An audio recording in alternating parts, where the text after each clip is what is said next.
All right, welcome to my stay-at-home modern primate review. So I've collected a number of toys that show different primates. So we can use these to review what we've learned about that order of animals. See, which one should we start with? Start with a pretty easy one here. What is that?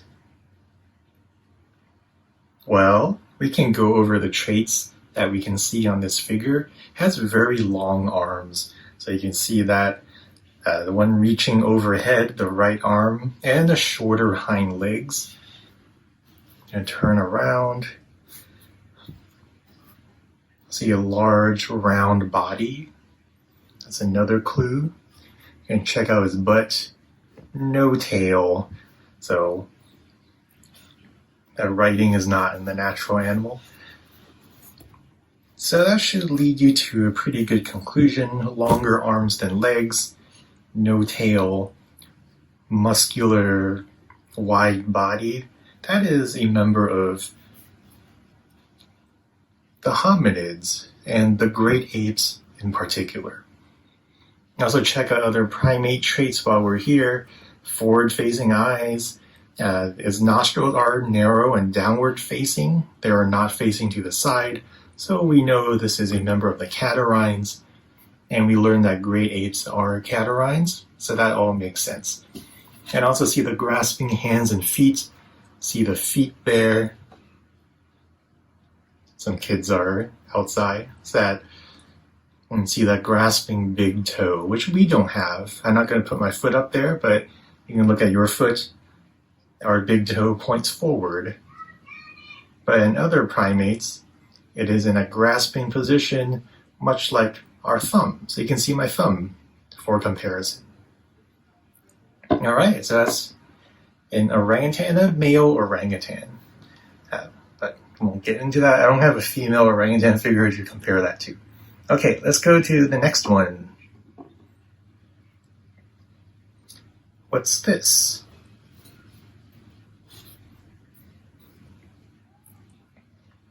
And check out his traits.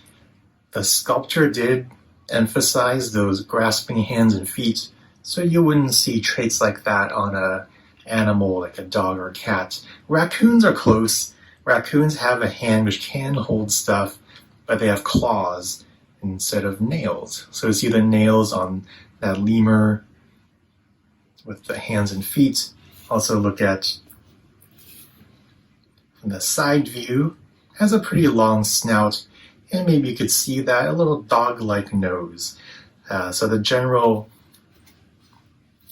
mammal shape of a slender body, longer snout, dog-like nose, that is a lemur. So lemurs are in the, well, what are lemurs? Which of the big lineages do we find lemurs?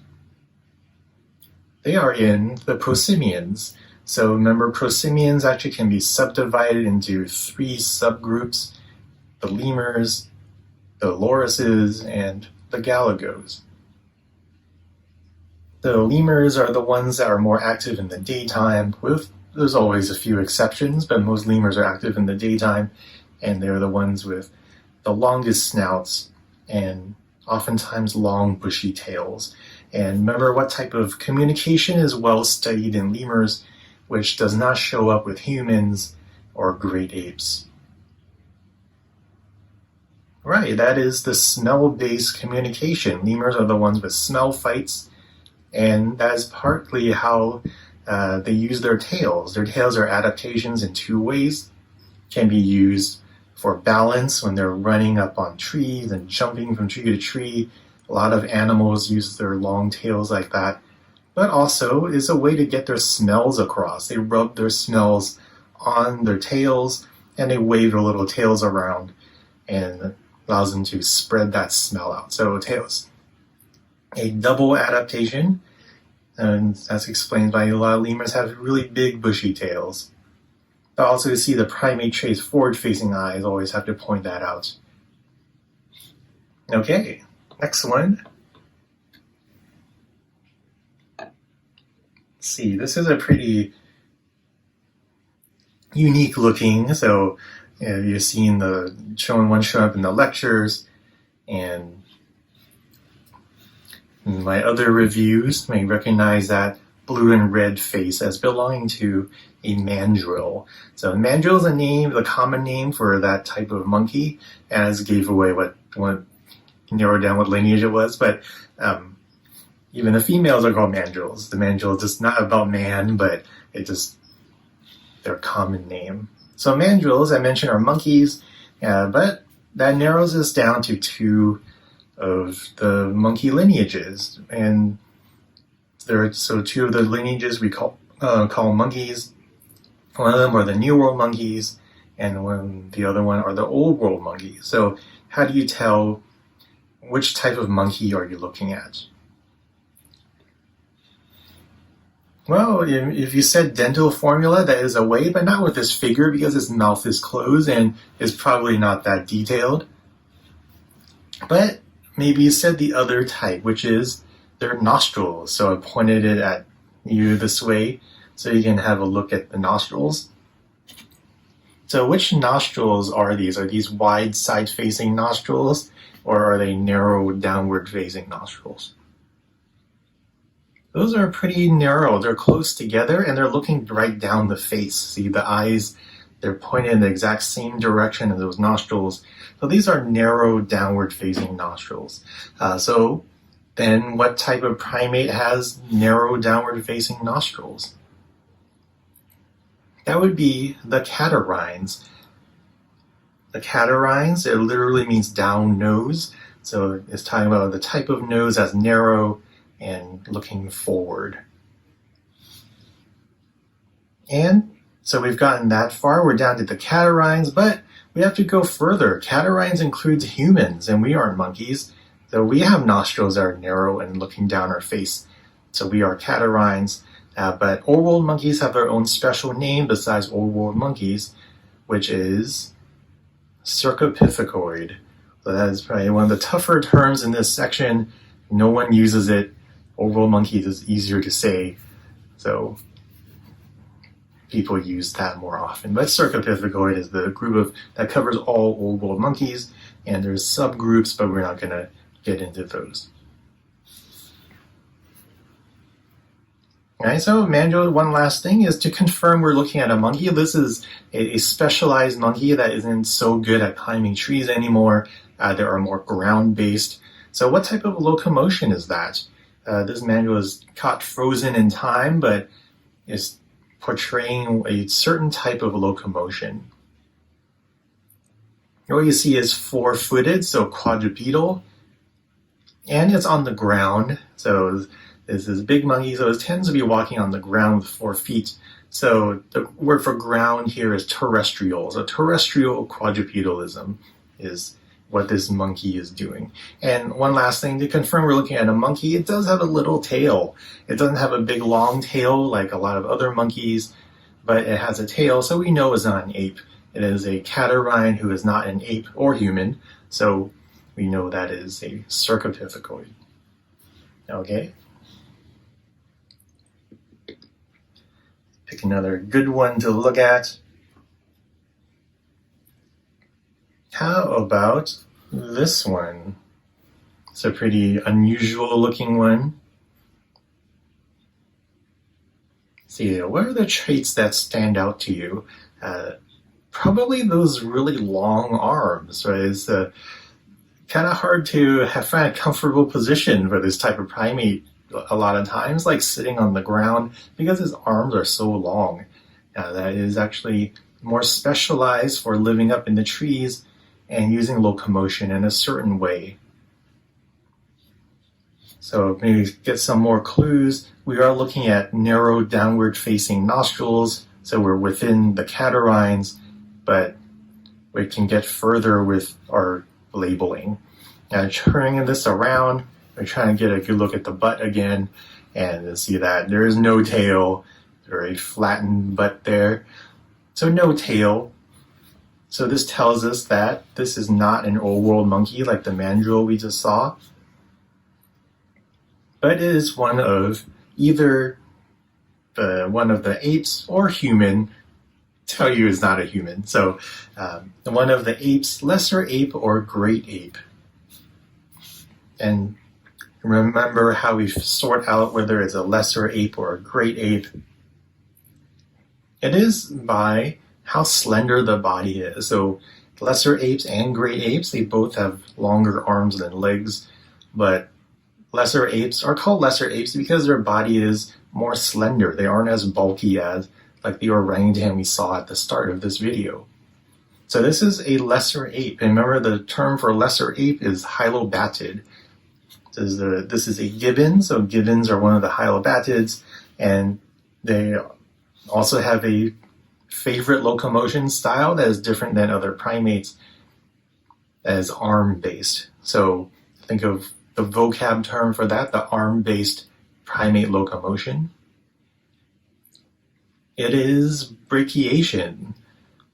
So that's what gibbons do. Gibbons don't usually sit on the ground like this with their big arms flopping to either side, but they're more comfortable swinging up in the trees under tree branches.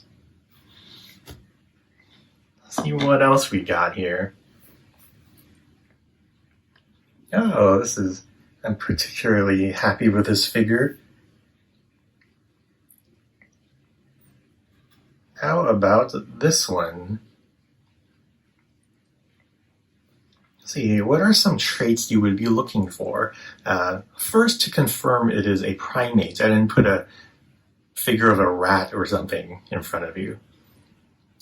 Well, you would look for those primate trends like the forward-facing eyes, and we see that here on this figure, and also grasping hands and feet. So you see those long fingers as a definite primate thing with nails at the end, like my finger, and also the feet are also grasping. You can see the other foot better, with a big toe that looks like our thumb. So those are very primate things. We can get further though, so how would you figure out what type of primate it is? And as we've done already, we look at the face, look at the nose. And there's different types of noses. So lemurs and other prosimians have a wet dog-like nose with a generally longer snout. But you don't see that here. So we're not dealing with one of the prosimians and also not with one of the tarsiers. Right, getting a little closer at the nose. So this is a closed nose, like certain other primate lineages. And look at the nostrils there. Are they narrow or are they wide? These are considered wide nostrils. They're very far from each other as it's looking at you creepily with its action figure eyes. His nostrils are pointing to either side. So these are wide side-facing nostrils on a more flattened nose than you would see on a mandrill or on a human. So what's the word for that? The vocab term that literally means flat nose is platyrrhine. So that is a platyrrhine. Remember, platyrrhines are also called New World monkeys. So this is a squirrel monkey. One of the New World monkeys are platyrrhines, live in Central and South America. And another clue is that platyrrhines tend to have more slender bodies than the Old World monkeys. So you see the squirrel monkey is very lanky, good for running up on tree branches, good for leaping from branch to branch. They're more agile in the trees than a lot of the Old World monkeys. All right, we'll go to another figure that is in my collection.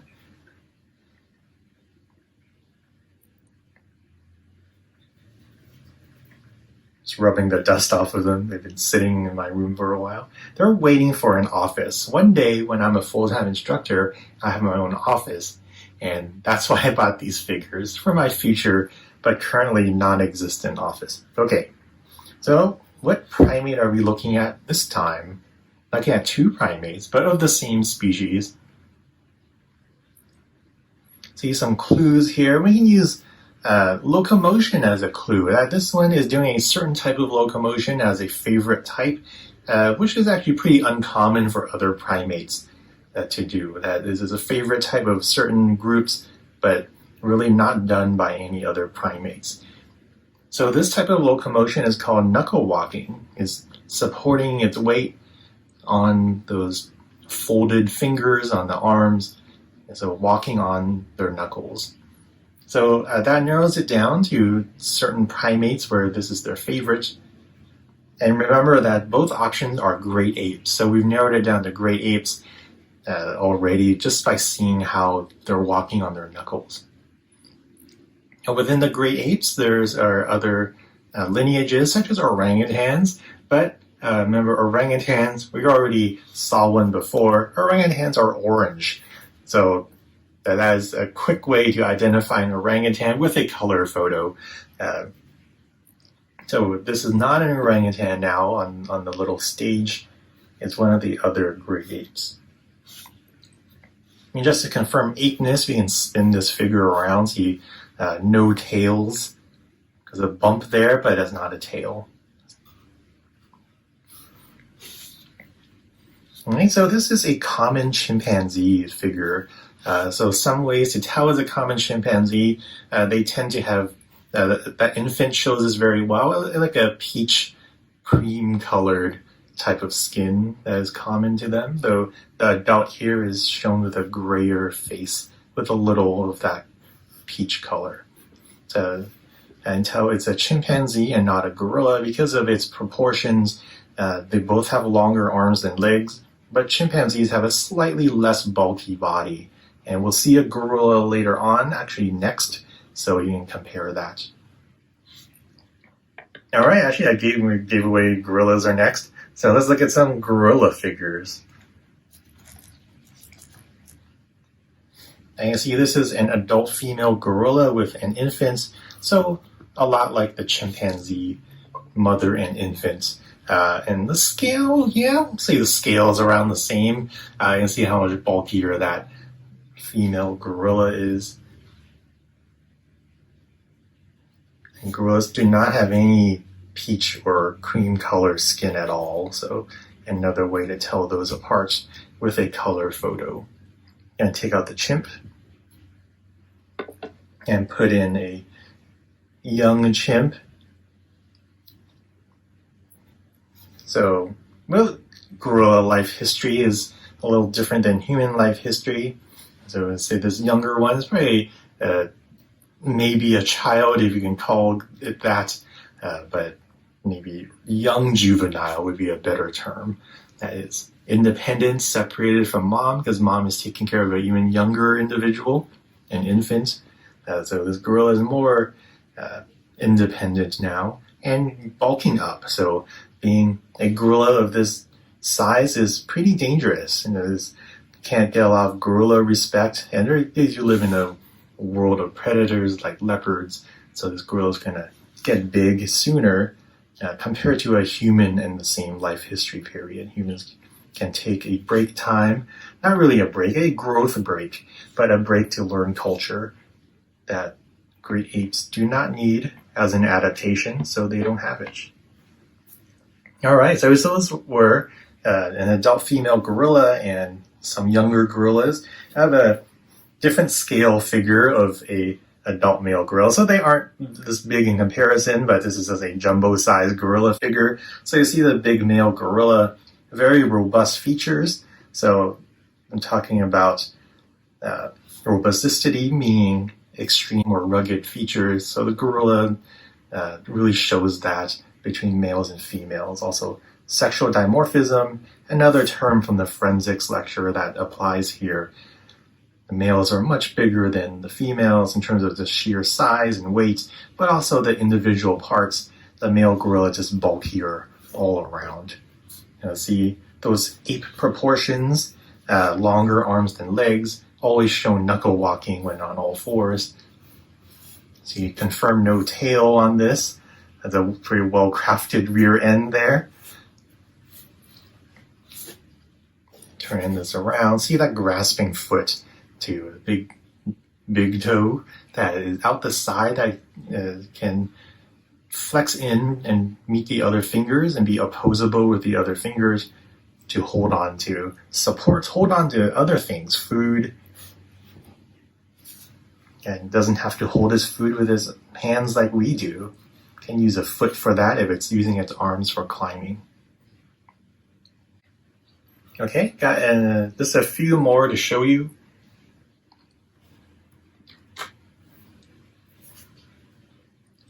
All right, so what is this one? Barely fits in this little box here. Oh, his tail's, there it goes, the tail goes out. So it's a pretty unusual looking primate, but again, if you know what clues to look for, we'll figure out which lineage it's in. And of course, first, is it a primate? Did I just punk you by putting a hamster or something in front of you? No. You can see it has forward-facing eyes, long fingers, so we're pretty confident we're looking at a primate. Though this is one of the exceptions to one of the primate trends. It actually has claws. So I mentioned that not all primates have all the trends. So here is an exception where they don't have nails, but they have longer claws at the ends of their fingers and toes. I do find those useful, so that's still an adaptation for them. And so while we're here, we can look at their nostrils, and these are, again, the wide nostrils, very wide. Nostrils are pointing out either side, so we know this is one of the platyrrhines, one of the flat-nosed, wide-nostriled primates. And all platyrrhines are New World monkeys living today, so we know this is a New World monkey. This is one of the smaller ones. This figure is almost life-size. This is a golden lion tamarin. So the tamarins and marmosets are the smaller platyrrhines, a little more squirrely, even down to having claws. But with those wide nostrils, definitely not a squirrel's face on this figure. Okay. And one last figure, we'll see what species is this? Oops. I don't think it can stand on its own. If you said Homo sapiens, you're incorrect. Han Solo is from the planet Corellia, so he is Corellian, and not technically a primate, which is used to describe life on Earth. All right, just kidding. So let's think about the actor. Actor Harrison Ford, yes, is indeed Homo sapiens, just like you and I. Some Homo sapiens traits, much less body hair than the other primates, and we'll learn about that. How is low body hair an adaptation for us, while not something for all other primates? And also very dependent on technology. So while the other figures are nude, covered in fur, this figure Harrison Ford is fortunately not nude. That would be weird for me to have a nude Harrison Ford figure, but he is dressed in clothing, smuggler's outfit for general spice running in the galaxy. Holster, it looks like DL-44 Blast Tech pistol or something for protection against stormtroopers. But you see that this figure in Harrison Ford's real-life face does have narrow downward-facing nostrils. So we know that is a catarrhine trait. So humans are in the catarrhines. See those nostrils pointing down his face. Harrison Ford's an especially good example of downward-facing nostrils. The other things to point out, this figure is doing the human's favorite locomotion style, which is bipedalism, supporting their weight on two long legs, hind legs, while freeing up their arms to other things, holding that laser blaster, maybe pointing at some stormtrooper, or Greedo, that weird-looking bug-eyed alien in the cantina. I don't know what his other arm's doing, but that's a classic Han Solo pose, shooting his blaster. All right, so thanks for checking out my action figure collection and reviewing some primate traits.